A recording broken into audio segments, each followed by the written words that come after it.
大婚之夜，他宿在宫女枕边，登基第一道圣旨便是废物。天下3年联姻，全是利诱。今日之辱，我谢清河必100倍奉还。奉天承运，皇帝诏曰：原太子妃谢氏，德容兼备，性温婉，柔家淑顺，着即册封为贵妃，钦此。念完了？念完了。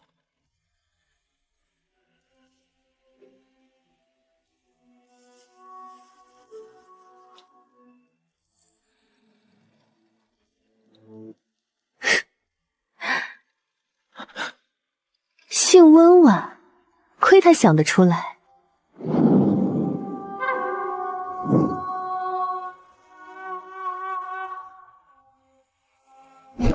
娘娘，这可是陛下登基后的第一道圣旨啊！那又如何？回去告诉萧韵敖，我谢清烟生来只做皇后，不做妾。他敢立沈婉云为后，我便敢让他坐不稳这江山。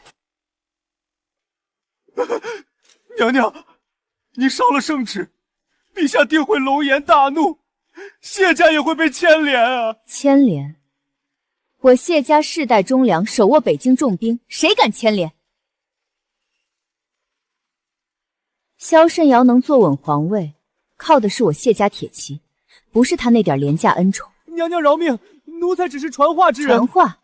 你传的不是圣旨，是他萧振言的忘恩负义。记住，东宫只有太子妃，没有贵妃。凤印未交，凤袍未脱，我仍是这大萧名正言顺的皇后。滚回去告诉萧韵瑶，3日内不引我入凤仪宫，我便亲自去金陵殿问问满朝文武，问问天下子民，谁才配母仪天下？是，奴才遵命。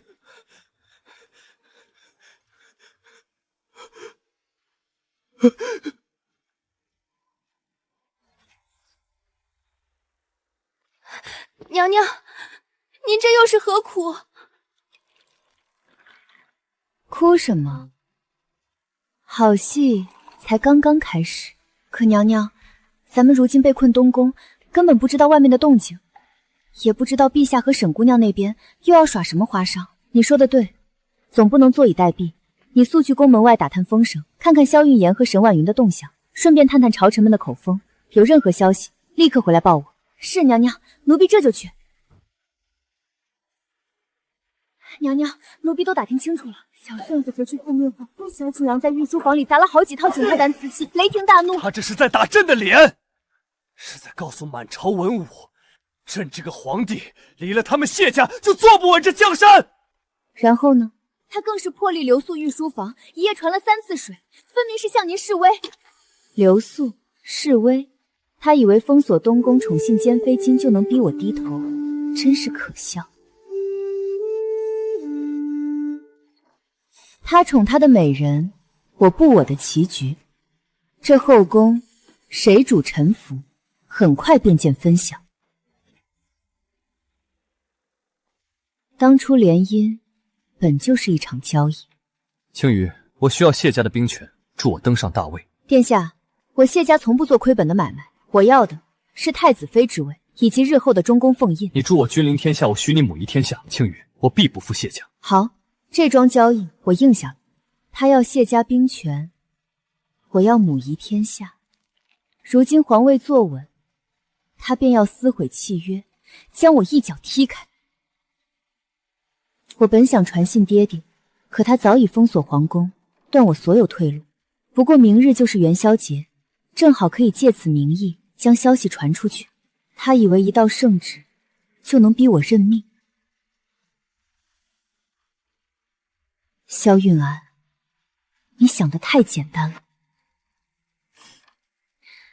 我谢清香偏不如你所愿。萧少言虽然断了我与谢家的联系，却没夺我的权。你们都下去吧。是。娘娘，您这是？今日元宵，宫中循例要给各宫和宗亲长辈送节礼，远在皇陵为先帝祈福的姨母，自然也有一份。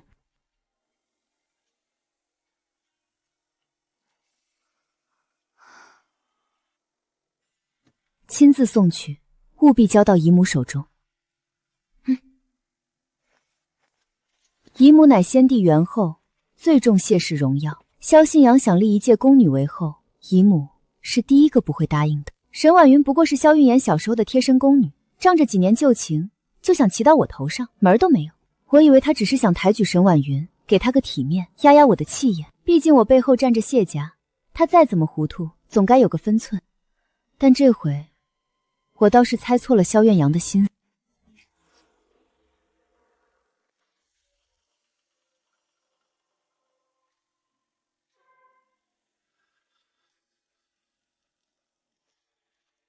奉天承运，皇帝诏曰：宫人沈氏婉云，温婉贤淑，柔家敦厚，于朕在东宫时侍奉左右，情深意笃。今朕君临天下，感逆其德，特册封为中宫皇后，母仪天下，钦此。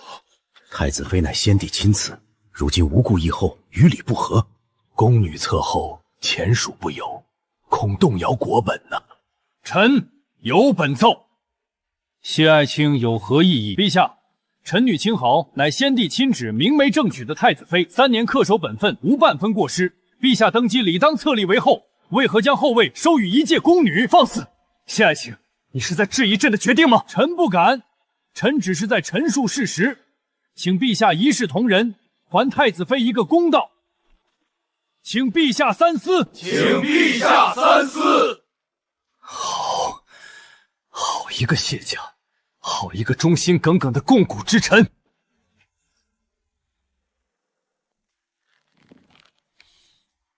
谢元，你好大的胆子！仗着手握兵权，就敢在金銮殿上裹挟群臣，要挟朕！来人！陛下息怒，谢大将军戍边多年，劳苦功高，北境安稳全赖谢家军镇守。此刻动他，恐动摇军心，祸及江山啊！臣附议，边关未宁，离不开谢大将军，请陛下看在将军戍边多年的功劳上，从长计议。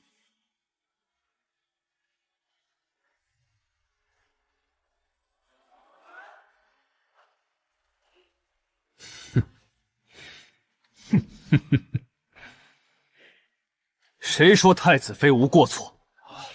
谢清溪嫁入宫中3载，至今无所出，擅妒无子，不敬宗庙，此乃为父最大过错。朕为皇家血脉江山传承计，废无子之父，另立贤德为后，何错之有？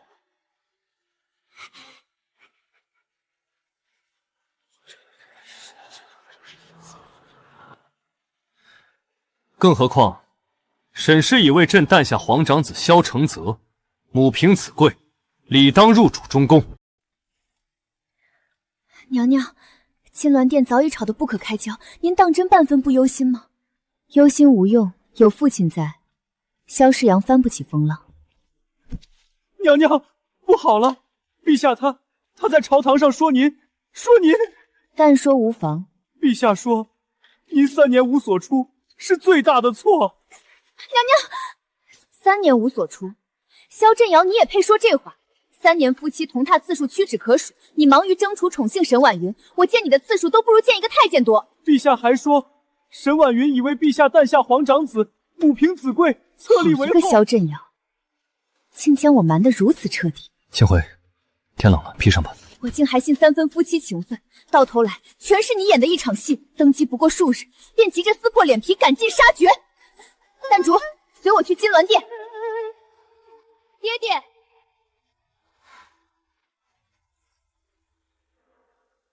爹爹，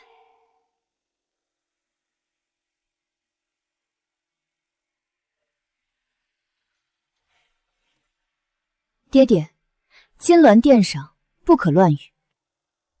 闺女，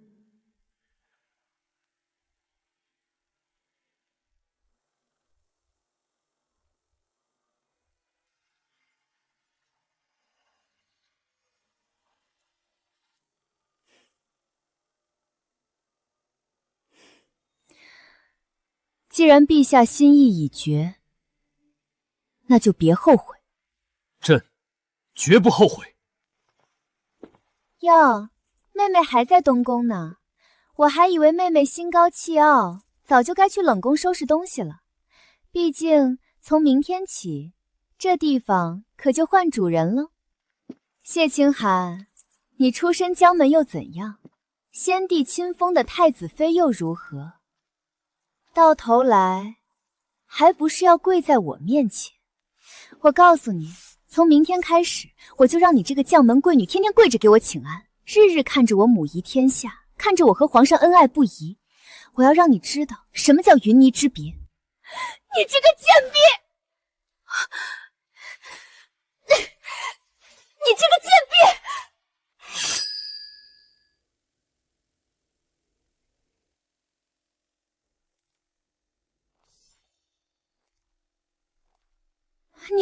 你想干什么？谢清寒，我可是皇上亲封的皇后。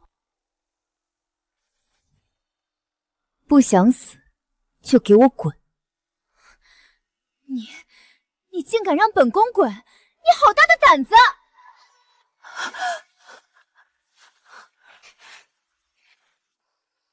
谢清寒，你别得意，明天封后大典，本宫等着你来敬茶。有本事，你明日当着文武百官的面也拿剑指着我！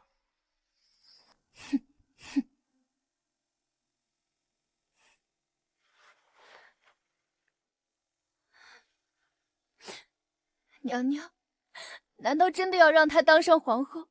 皇后看她脸色吗？不到最后一刻，鹿死谁手还不一定呢。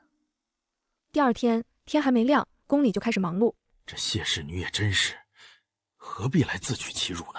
到底是将门之后，性子烈，只是可惜了，今日之后，怕是再无翻身之日。高台之上，萧顺尧和沈婉云并肩站着，他满面春风，享受着万众瞩目的感觉。他一眼就看见了我，眼神中充满了挑衅与得意。沈婉云，尽情的笑吧，今日这凤袍，只怕是你这辈子唯一一次能穿它的机会。仪式一样一样的过，司礼监手捧皇后的金印与宝册。吉时已到，收皇后宝册。广场上的人群齐刷刷跪下，只有我没跪。高台之上，萧顺尧看了我一眼，却没理我。他拿起那方金印，要交给沈婉云。就在这时，殿外传来一声通传：太后驾到。沈婉云笑容凝固，手僵在半空。我望向大殿入口，笑了出来。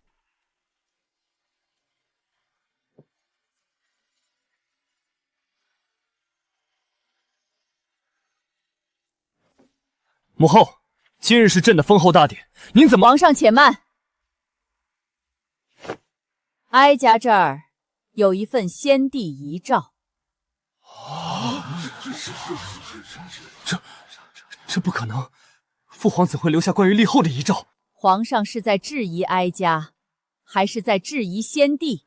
萧顺尧脸色铁青，跪下听旨。文武百官也纷纷重新跪好。奉天承运，皇帝诏曰：朕之长子顺尧，克其大统，然心性未定，为江山社稷计。朕为之责配谢氏长女清回，温婉贤淑，堪为国母。后世子孙凡立后，当立谢氏女，以安天下。钦此。沈婉云脸上的血色瞬间退得一干二净，她瘫软在地，惶恐地望向萧顺尧。萧顺尧脸色铁青，他上前一步：母后，即便先帝有遗诏，但时移世易，如今朕已有长子。小圣子，把皇子抱上来。是，皇上。小圣子快步跑出殿外，小心翼翼地抱着一个襁褓中的婴儿回来。沈婉云瞬间燃起希望之火，她紧紧盯着那个孩子，仿佛那是她唯一的翻盘机会。萧顺尧，母后，婉云已为朕诞下长子，这是朕的第一个孩子，是皇家的血脉。就算他不能为后，孩子也该被记入玉牒，认祖归宗。我立于一旁，冷眼旁观。皇家血脉，这孩子来路不正，如何入得了皇家玉牒？沈婉云的希望瞬间被击碎。母后，您这是什么意思？承则是朕的亲生骨肉，您怎能说他来路不正？什么意思？皇帝自己心里没数吗？哀家问你，这孩子何时怀上的？可有内宫记载？何时出生的？可有钦天监的记录？是哪位太医负责的安胎事宜？若这些通通没有，如何证明他是皇家血脉？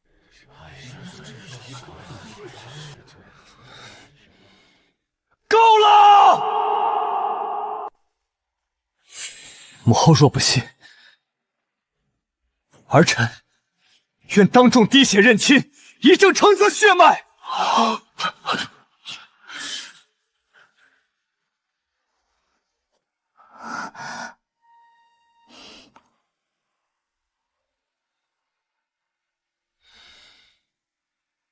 去，端清水来。奴才遵旨。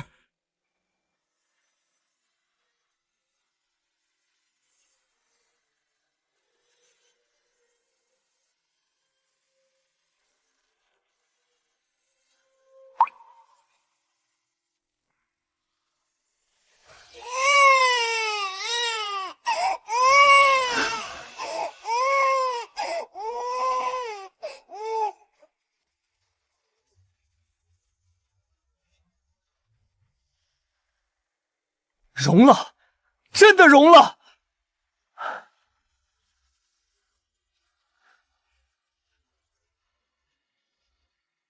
母后，您看见了，这足以证明一切。朝臣们面面相觑，原本支持萧顺尧的官员们脸上也露出了得意。看见了。太后再次举起了手中那卷明黄的圣旨，那皇帝也看看这个。阳光照在圣旨上，带着先帝的威严。这孩子是不是皇帝的骨肉，哀家不管，血脉真假，哀家也不在乎。哀家只知道皇后之位必须信血，莫非皇帝想抗旨？萧顺尧张了张嘴，却一个字都说不出来。违抗先帝的旨意，这个罪名他担不起。他刚刚登基，根基未稳，若是背上不孝和抗旨的名声，朝臣们会怎么看他？天下人会怎么看他？这皇位他还能坐得稳吗？萧顺尧站在那儿，攥着拳头，指节都捏得发白，全身微微颤抖。沈婉云彻底慌了，抓着他的袖子：“皇上，皇上，您说句话啊！”萧顺尧没动，也没说话。谢氏女接旨。臣女谢清秋接旨。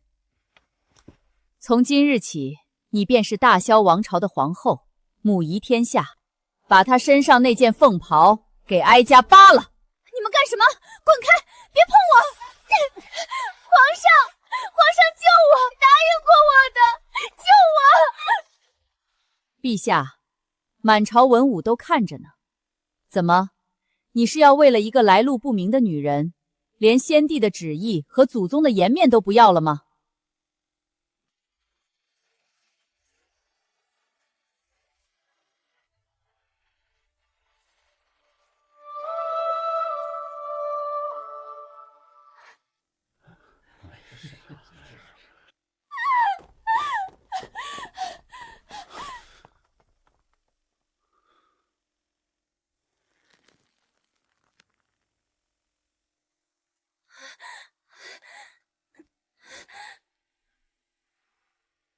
带皇后去偏殿更衣。是，太后娘娘。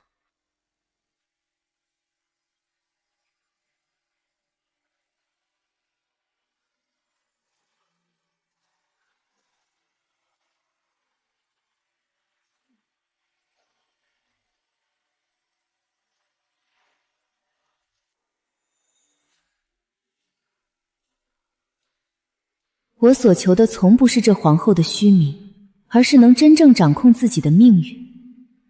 如今，我终于握住了这至高无上的权力。封后大典的第一夜，凤仪宫内灯火通明，萧顺尧坐立难安，频频望向门外。皇上要去哪？他顿住脚步。皇儿高烧不退，正要去看看。大皇子发烧，派御医去看便是了。皇上何必亲自去？皇后，今日在朝堂之上，你已经出尽了风头，现在还想如何？我挡在他面前，寸步不让。看什么？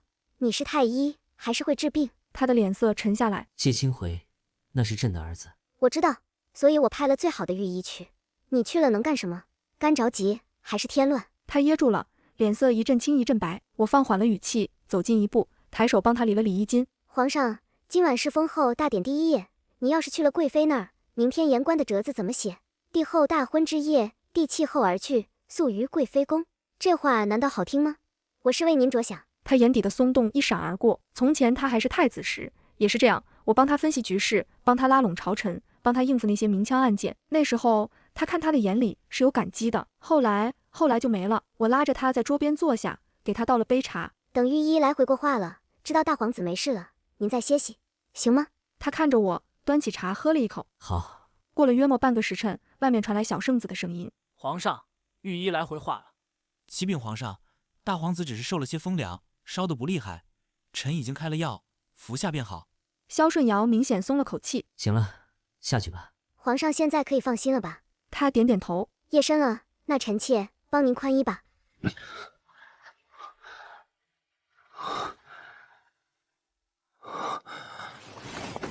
热，好热。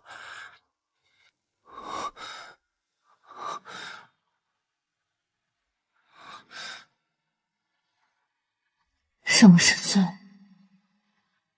婉云，我的婉云，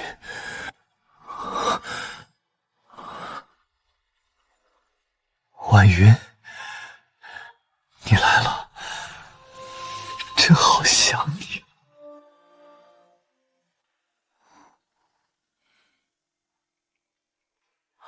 婉云，你真香。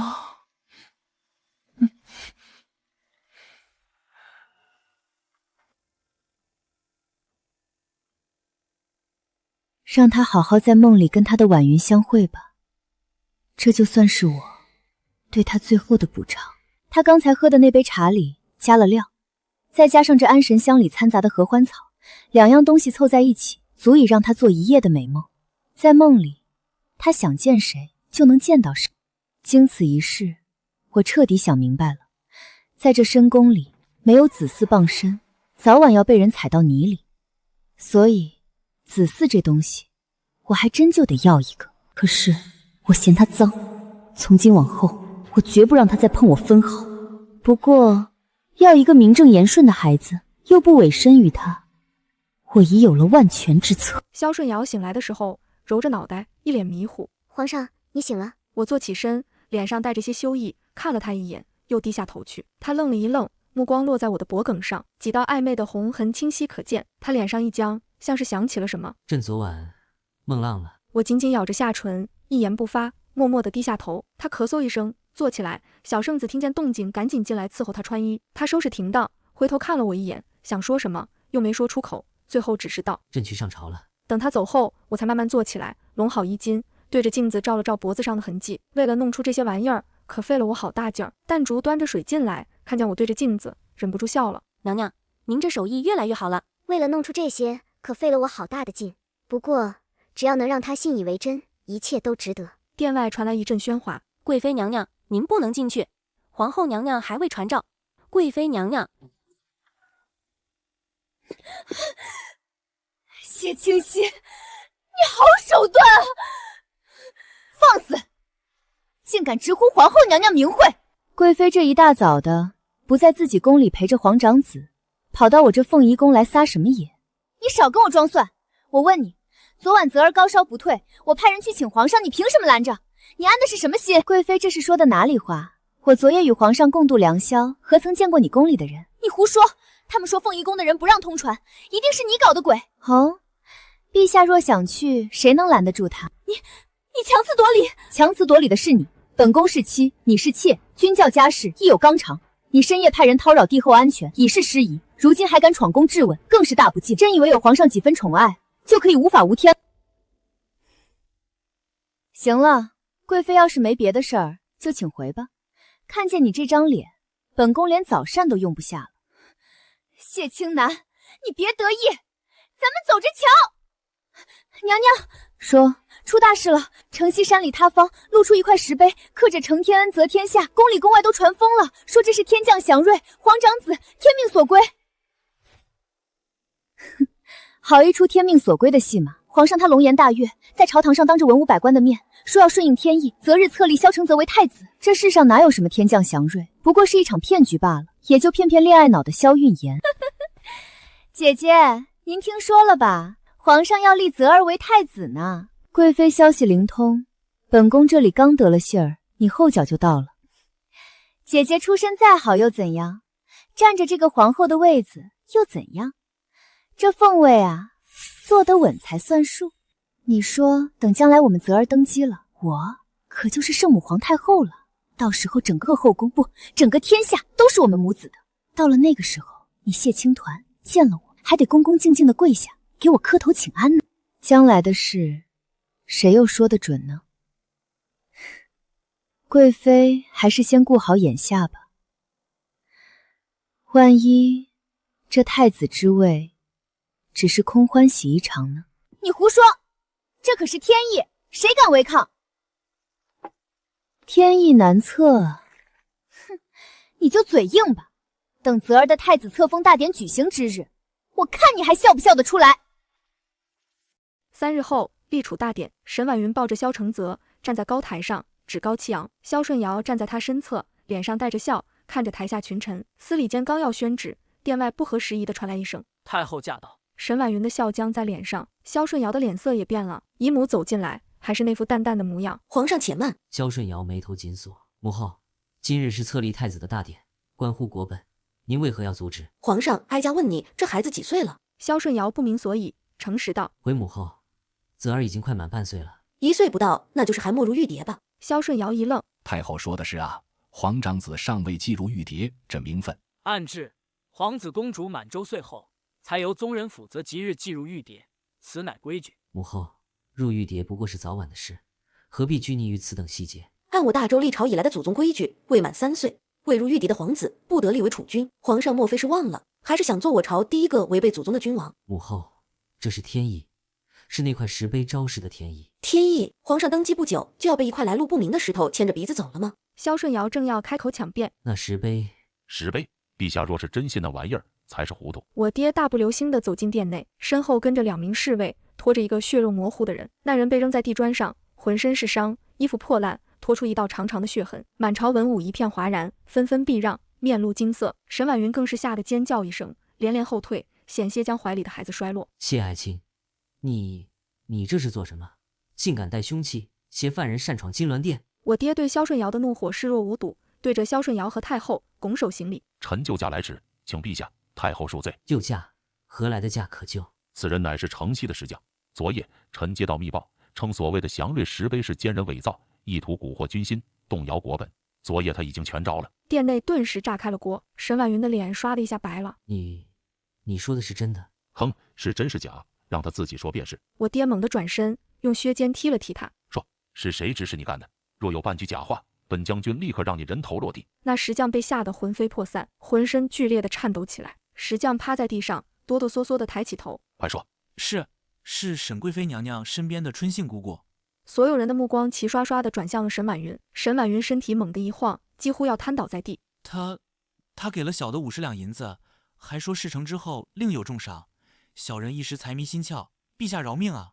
你胡说，你血口喷人！他连滚带爬的跪到萧顺尧脚边，死死抱住他的腿。皇上，臣妾冤枉，臣妾根本不认识什么石匠，这一定是有人陷害臣妾，是皇后，是他和他爹联合起来陷害臣妾。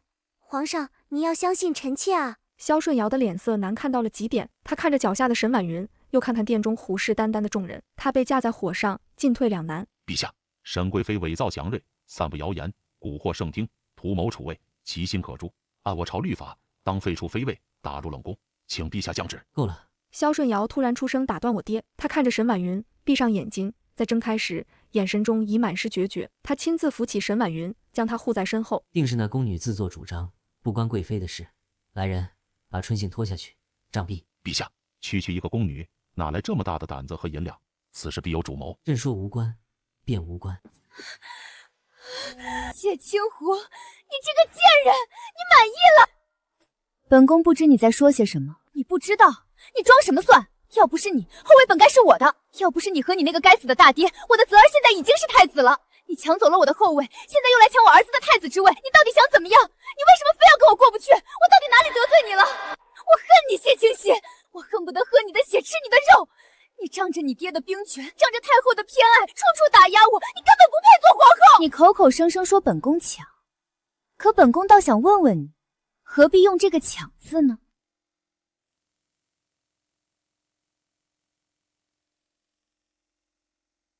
不是我的，不属于你的东西，就算一时捧在手里，也终究会烫得你遍体鳞伤。这个道理，无论是皇后之位，还是太子之位，奴婢看他今天像是疯了，只怕他会苟且跳墙，做出什么更过分的事情来。让他跳。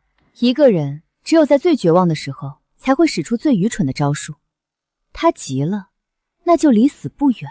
宫中设宴，一派祥和景象。萧顺尧坐在主位，沈婉云抱着萧承泽坐在他身侧。宴席过半，御膳房为小皇子准备的米粥盛了上来，沈婉云正一勺一勺喂他。萧顺尧在一旁看着，脸上露出慈父的笑容。萧承泽却突然将口中的粥吐了出来，随即开始剧烈的抽搐。泽儿，你怎么了？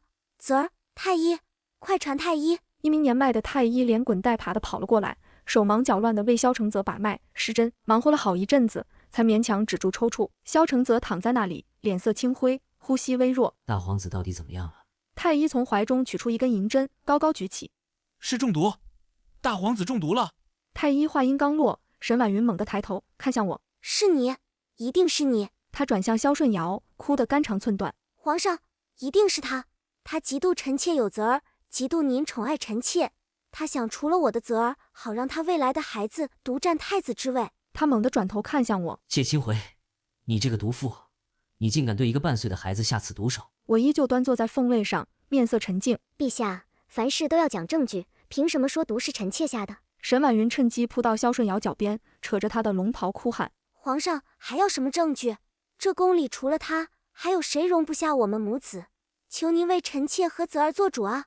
求您废了他，这样的毒妇怎么配做皇后？这番话刺中了萧顺尧心中最隐秘的念头。好，朕今天就在这时，殿外突然传来一道不紧不慢的声音：皇后腹中怀有嫡子，哀家看谁敢！太后在宫女的搀扶下，缓缓步入大殿。萧顺尧眼神里充满了难以置信的探寻。你怀孕了？我抬起手，轻轻抚上自己的小腹。是，太医今晨刚为臣妾诊出的喜脉，本想等宴席过后，再将这个喜讯告知陛下，给陛下一个惊喜。萧顺尧的表情瞬间变了，怒火也消了大半，他甚至忘了还躺在地上生死不知的萧承泽。我心里冷笑，他当然欢喜，有了嫡子，他这皇位才算坐得安稳。沈婉云心中最后一丝希望破灭。皇上，定是他自己有了身孕，嫌我的泽儿碍眼，才要除掉他。萧顺尧狐疑的目光再次投向我。皇上明鉴，臣妾若是想下毒，绝不会蠢到在自己的宴席上下，更不会蠢到让人轻易抓住把柄。萧顺尧盯着我，似乎在权衡利弊。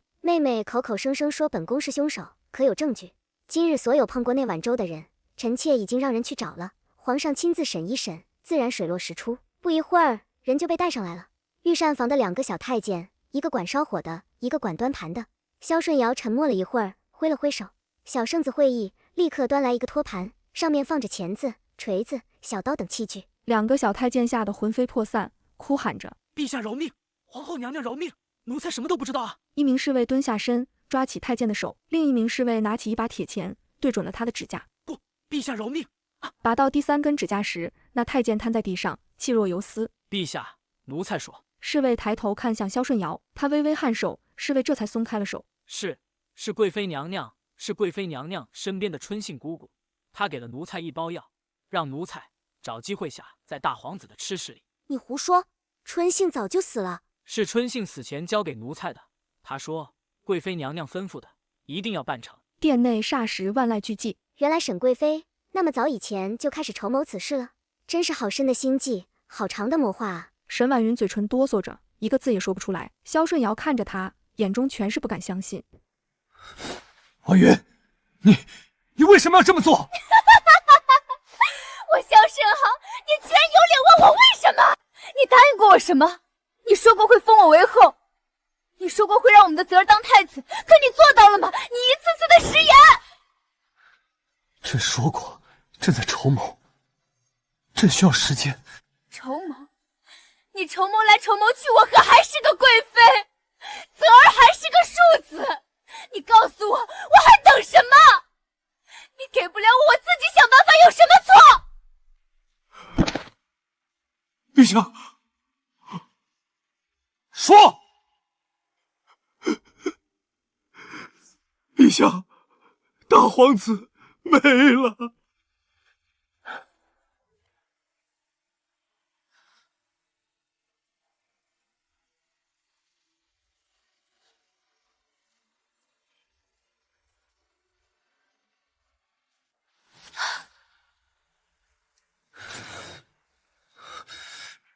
沈婉云，你杀了我们的孩子！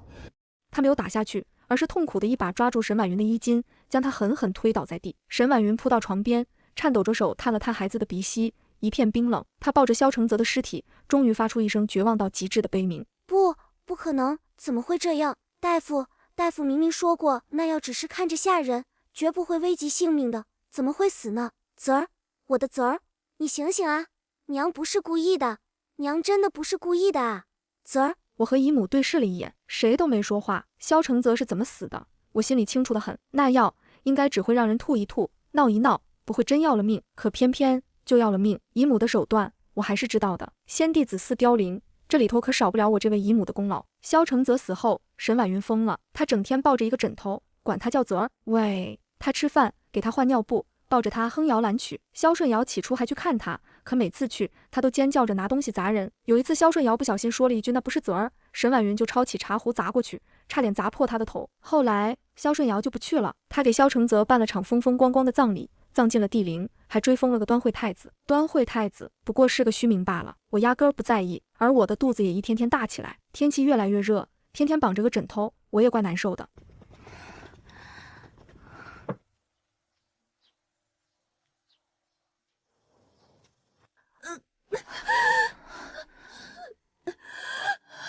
皇后怎么样了？这么久了。产程还算顺利，请陛下宽心，耐心等候。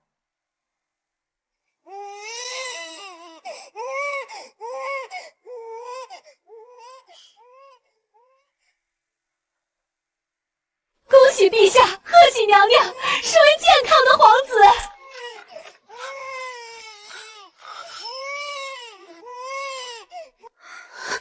没错，我怀孕是假的。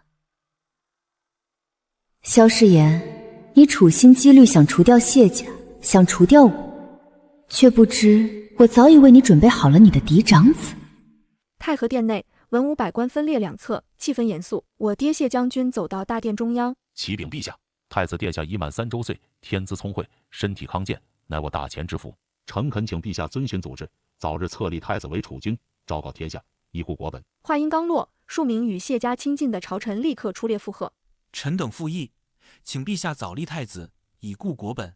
萧顺尧看着众臣，眼中闪过一丝厉色。这3年来，谢家的势力越来越大，朝堂之上，半数官员都为谢家马首是瞻。他这个皇帝早已成了空架子。萧顺尧攥紧龙椅扶手，冷声道：“太子年幼，此事再议。”说完，拂袖离开。满朝文武面面相觑，大殿内陷入一片死寂。我爹脸色沉重地走进凤仪宫，我示意乳母将萧剧抱下去。陛下当朝驳回了立储的奏请，态度强硬，没有留任何余地。此人心思歹毒，连祖宗规矩都不顾，可见是耐心耗尽。下一步怕就是要对你们母子动手了。意料之中，他从没想过让我的儿子继承他的皇位。我抬眼看向父亲，眼神里满是决绝的杀意。他不动手，难道我们就只能坐以待毙吗？父亲，我爹看着我眼中决绝的杀意，心中一凛，随即重重点了点头。他戎马一生，从来不是任人宰割的性子。1年1度的西郊狩猎，皇家狩猎的队伍绵延在山路上。谢清回和杨子乘坐的马车在队伍的末尾，马车发出一声刺耳的嘎吱断裂声，车身猛地倾斜，发出刺耳的嘎吱巨响，狠狠停在了原地。娘娘，不好了，车轴断了。前面的部队丝毫未因此停留，很快就消失在了山林拐角，仿佛没有察觉。一名侍卫首领骑马折返，脸上带着公式化的歉意。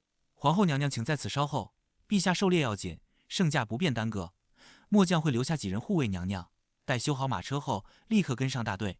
我神色平静地看了他一眼，仿佛没有看出任何不妥。有劳了。侍卫首领带着大队人马离去，只留下寥寥数名侍卫懒散地站在一旁。夜色渐浓，孤零零的马车旁，篝火噼啪作响。之前留下的侍卫早已不见踪影。我儿被冻得瑟瑟发抖，紧紧依偎在我怀里，小声地哭泣。别怕，母后在。娘娘，您看那是什么？此时天色渐暗，山林里一双双绿莹莹的眼睛亮起来，一群恶狼从黑暗中缓缓走出，把我们围在中间。他们呲着锋利的牙齿，咸水顺着嘴角滴落，眼中是嗜血的贪婪。弹竹吓得面无人色，瘫软在地。我把孩子抱紧了些，手按上了腰间的剑柄。狼王发出一声攻击的嚎叫，狼群猛地向前扑来，弹竹发出绝望的尖叫。就在这时，林子里突然传来一阵喊杀声。我爹带着一队精兵从黑暗中杀出，把那群狼收拾了个干净。他跑到马车前，满脸焦急：“闺女，没事吧？”父亲来的正是时候。我爹松了口气，压低声音说：“那边已经按计划安排好了。”我点点头，望向远处皇帝营地的方向。远处的夜空被一片巨大的火光映得通红。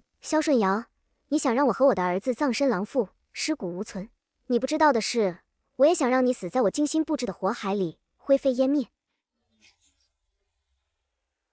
皇帝于西郊狩猎时，营帐意外失火，龙体被焚，不幸驾崩。消息传回皇宫，朝野震动，国不可一日无君。在谢大将军与满朝文武的拥护下，年仅3岁的萧剧登基为帝，改元永熙。皇后谢清回尊为皇太后，垂帘听政，代掌朝政。一夜之间，江山易主，我从皇后变成了大萧王朝真正的掌权者。曾经所有阻碍他的人，都成了他脚下的尘埃。冷宫之中，沈婉云依旧疯疯癫癫，抱着一个枕头当成自己的孩子。沈贵妃，太后娘娘有旨，念在往日情分，赐你全尸，请上路吧。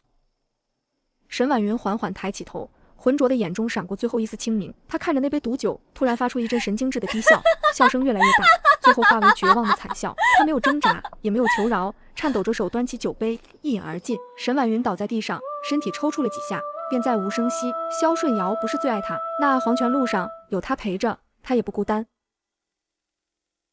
太和殿内，百官肃立，年幼的新帝身穿龙袍，端坐在宽大的龙椅上。我端坐于帘后，扫视着殿下百官。我爹站在百官之首，手持护板，率先跪下。满朝文武随之齐齐跪倒，齐声高呼：吾皇万岁万岁万万岁！太后娘娘千岁千千岁！千岁千千岁的声音在雄伟的大殿中回荡，宣告着一个新时代的来临。众爱卿平身，众臣起身，垂手肃立，在无人敢直视那道珠帘，仿佛那后面坐着的是真正的帝王。阳光透过殿门照进来，穿过珠帘的缝隙，在我的脸上投下斑驳的光影。我看着匍匐在脚下的满朝文武，看着身边这个象征着至高皇权的稚童。从皇后到太后，从一枚随时可以被舍弃的棋子，到这棋局唯一的主宰萧顺尧、沈婉云，所有阻碍我的人都成了我脚下的尘埃。这结局如我所愿。